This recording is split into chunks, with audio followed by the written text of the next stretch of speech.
Hey kids, have you ever wondered what happens when clouds rain?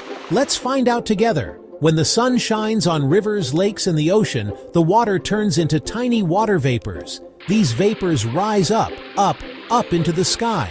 And guess what? They come together to form clouds. Can you make the sound of rain with your hands? Try it. Tap, tap, tap.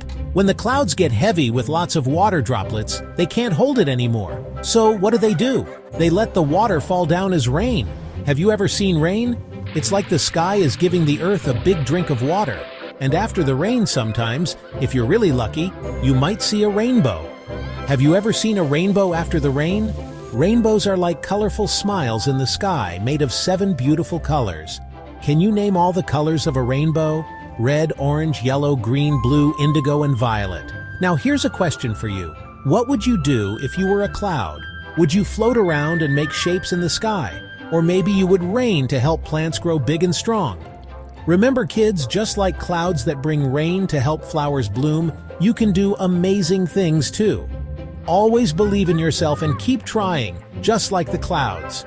Thanks for learning with me today. Keep smiling, keep wondering, and keep exploring.